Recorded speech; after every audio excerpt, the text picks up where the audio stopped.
Hello दोस्तों, स्वागत है आपका हमारे यूट्यूब चैनल पे। मैं आज मेनली बात करने वाला हूँ बी फार्मा फर्स्ट सेमेस्टर में आपको क्या क्या पढ़ना होगा।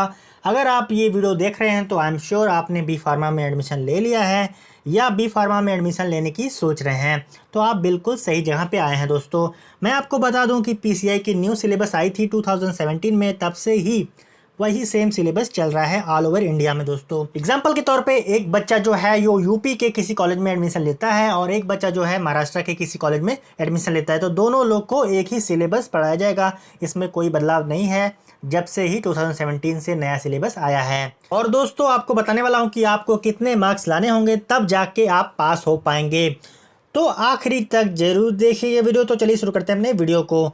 दोस्तों, अगर मैं बात करूं सिलेबस की, तो आपको फर्स्ट सेमेस्टर में आपको टोटल 6 सब्जेक्ट पढ़ने होंगे। पहला सब्जेक्ट है दोस्तों human anatomy and physiology first, दूसरा है फार्मास्यूटिक्स, तीसरा है फार्मास्यूटिकल एनालिसिस, चौथा है दोस्तों फार्मास्यूटिकल इनऑर्गेनिक केमिस्ट्री, पांचवा है कम्युनिकेशन स्किल्स और छठवा है रेमेडियल मैथ्स या रेमेडियल बायोलॉजी। आपको मैं बताऊंगा कि किसको रेमेडियल मैथ्स पढ़ना है और रेमेडियल बायोलॉजी किसको पढ़ना है। तो चलिए देख लेते हैं कि एक सब्जेक्ट उसमें आपको क्या क्या सिलेबस पढ़ना है, क्या क्या कंटेंट है। तो पहला सब्जेक्ट है हमारा दोस्तों ह्यूमन एनाटॉमी एंड फिजियोलॉजी। दोस्तों, यह बहुत ही इजी सब्जेक्ट है। जिसने 12th पीसीबी से की है उसके लिए तो बहुत ही इजी है। दोस्तों, इसमें पूरा आपको ह्यूमन के जो बॉडी होता है उसके बारे में ही स्टडी करनी है। जैसे मान लीजिए सेल हो गया, टिश्यू हो गया, ऑर्गन हो गया या कोई सा भी बॉडी पार्ट्स है उसके बारे में आपको पढ़ाया जाएगा। इसमें एग्जाम्पल के तौर पे structure of cell, function of cell, tissue, organ, bones, name, joints, body fluids, PNS यानी कि peripheral nervous system, cardiovascular system. Anatomy तो आप समझ रहे होंगे कि आपको स्ट्रक्चर वगैरह पढ़ना होगा। फिजियोलॉजी का मतलब मैं बता देता हूँ कि फिजियोलॉजी का मतलब होता है उसका फंक्शन क्या होता है। जैसे एग्जाम्पल के तौर पे कोई सेल है तो सेल का आपको स्ट्रक्चर बनना पड़ेगा, फिर आपको उसका फंक्शन लिखना पड़ेगा। तो स्ट्रक्चर जो आप बनाएंगे वो तो हो गया आपका एनाटॉमी, लेकिन जो आप फंक्शन उसका लिखेंगे वो हो गया फिजियोलॉजी। तो दोस्तों, देखा आपने कितना ही आसान है यह सब्जेक्ट। अब हम बात करेंगे अपने दूसरे सब्जेक्ट के बारे में। दूसरा सब्जेक्ट आपको क्या पढ़ना होगा बी फार्मा फर्स्ट सेमेस्टर में। दूसरा सब्जेक्ट है दोस्तों फार्मास्यूटिक्स। दोस्तों, फार्मास्यूटिक्स बहुत ही इंटरेस्टिंग सब्जेक्ट है। दोस्तों, यह आपके लिए न्यू भी है, तो मैं आपको बता दूं कि आपको पढ़ना क्या है। इसमें आपको पूरा प्रिपरेशन पढ़ना होगा। जो सिरप है, क्रीम है, कैलामाइन लोशन है, सपोजिटरी, पेस्ट्री, ये आपको पढ़ाया जाएगा। उसका प्रिपरेशन, उसकी मैन्युफैक्चरिंग कैसी होती है वो आपको पढ़ाया जाएगा दोस्तों। और इसमें डोज कैलकुलेशन पढ़ाया जाएगा। मान लीजिए एक 2 साल का बच्चा है और एक 20 साल का लड़का है, तो उसे डिफरेंट जो होता है वो डोज दिया जाता है। जैसे मान लीजिए पैरासीटामॉल है तो पैरासीटामॉल कम डोज हम देंगे, एक बच्चा जो है 2 साल का उसे कम डोज देंगे, और जो 20 साल का लड़का है उसे हाई डोज देंगे। तो यह पढ़ाया जाएगा कि डिफरेंट डोज कैसे हम कैलकुलेट करते हैं। और फिर डिफरेंट डोजेज फॉर्म, जैसे solid, liquid, semi solid, parenteral. Solid में आता है दोस्तों अपना टैबलेट, कैप्सूल।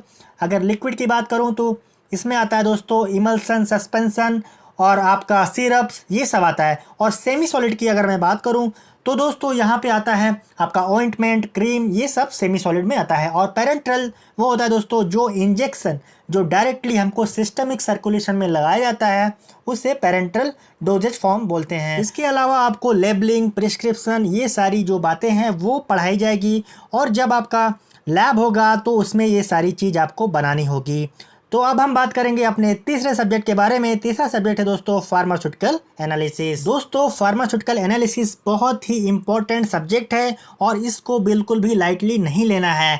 जो 90% बच्चे जो बैक लगता है जिनका, वो फार्मास्यूटिकल एनालिसिस में ही लगता है। तो ये थोड़ा सा टफ होने वाला है, इसको ध्यान दीजिएगा। इसमें दोस्तों मेनली हम एनालिसिस करते हैं, यानी एनालाइज करते हैं। कोई सा भी केमिकल कंपाउंड है या ड्रग है उसको हम एनालाइज करेंगे। नाम में ही एनालिसिस है। एनालिसिस का मतलब होता है एग्जामाइन करना, यानी कि उसको जांच पड़ताल करना। Pharmaceutical analysis deals with determination of purity, safety and quality of drugs and chemicals, यानी कि प्योरिटी की जांच करेंगे, सेफ्टी की जांच करेंगे और क्वालिटी की जांच करेंगे। दोस्तों, एनालिसिस 2 प्रकार का होता है, क्वालिटेटिव और क्वांटिटेटिव। क्वालिटेटिव यानी कि आपको आइडेंटिफाई करना होगा कौन सा ड्रग है, कौन सा केमिकल है टाइट्रेशन के द्वारा। और दूसरा है क्वांटिटेटिव, एस्टिमेशन करना होगा कि कितना क्वांटिटी कोई सा भी ड्रग या केमिकल प्रेजेंट है किसी कंपाउंड में। ये हो गया 2 टाइप जो फार्मास्यूटिकल एनालिसिस के टाइप्स हैं। इसके अलावा दोस्तों इसमें पूरा टाइट्रेशन पढ़ना होगा। टाइट्रेशन का मतलब होता है किसी कंपाउंड में किसी केमिकल का कितना प्रेजेंस होता है वो आपको कंसंट्रेशन आपको निकालना होगा। तो बहुत सारे जो टाइट्रेशन है वो आपको करने होंगे, एसिड बेस रिडॉक्स, कॉम्प्लेक्सीमेट्री, बहुत सारे टाइट्रेशन होते हैं।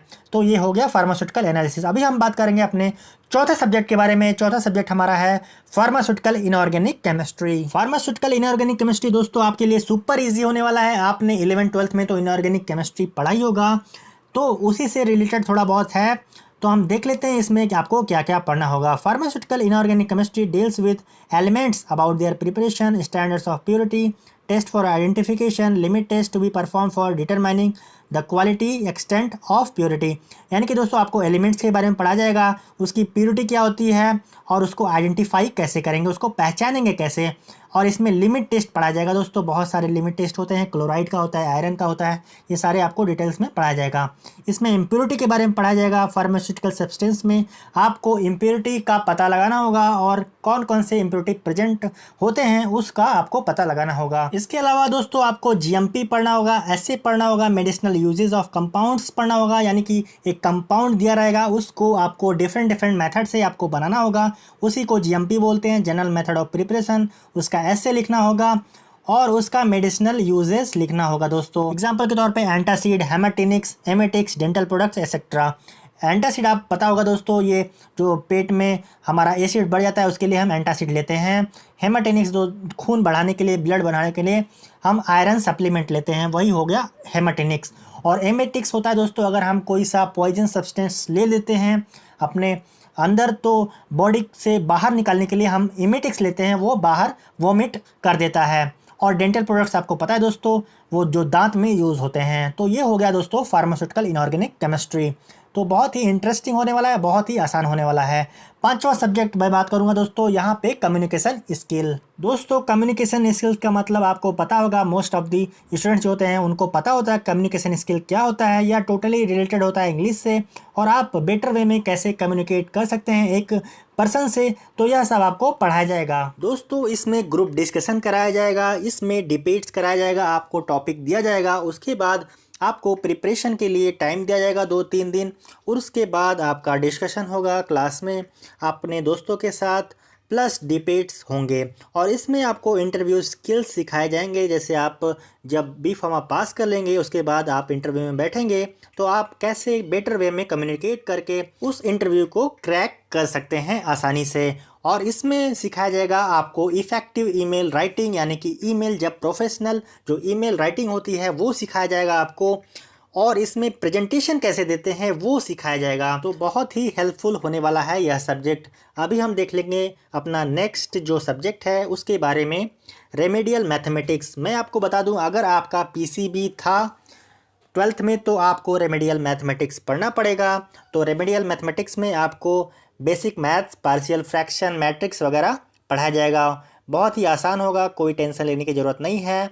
और रेमेडियल बायोलॉजी उन लोगों को पढ़ाया जाएगा जिन्होंने पीसीबी नहीं लिया था, पीसीएम लिया था। और जिसका पीसीएमबी था यानी फिजिक्स, केमिस्ट्री, मैथ और बायो चारों सब्जेक्ट थे, तो उन्हें ना रेमेडियल बायोलॉजी पढ़ना होगा ना ही रेमेडियल मैथमेटिक्स पढ़ना होगा। दोस्तों मैं अब बात करूंगा पासिंग मार्क्स की, कि बी फार्मा में आप कितने मार्क्स लाएंगे तो आप पास हो जाएंगे।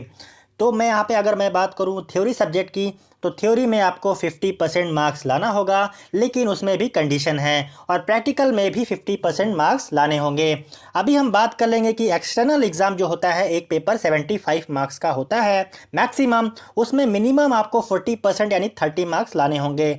और इंटरनल जो होता है 25 मैक्सिमम मार्क्स होता है, उसमें कोई बाउंडेशन नहीं है कि आपको इतना परसेंटेज लाना है। लेकिन इंटरनल और एक्सटर्नल दोनों मार्क्स मिला के आपको 50 मार्क्स लाने ही होंगे, 50% मार्क्स लाने ही होंगे थ्योरी में। और यही अप्लाई होता है प्रैक्टिकल में, उसमें भी 50% मार्क्स लाने होंगे इंटरनल और एक्सटर्नल मिला के। लेकिन प्रैक्टिकल में वह कंडीशन नहीं है कि आपको 40% मार्क्स लाना अनिवार्य है एक्सटर्नल में। तो बस दोस्तों आज के इस वीडियो में इतना ही। अगर आपके मन में कुछ भी कन्फ्यूज़न है, कुछ भी डाउट है, मुझे कमेंट करके बताइए। मैं पूरी कोशिश करूँगा आपके क्वेश्चंस के आंसर देने के लिए। और इस वीडियो को लाइक कर दीजिए और अपने दोस्तों से शेयर करिए। और चैनल पर नए हो तो सब्सक्राइब जरूर कर दें। इस चैनल के माध्यम से आपको बहुत सारा लाभ होने वाला है। बहुत बहुत धन्यवाद।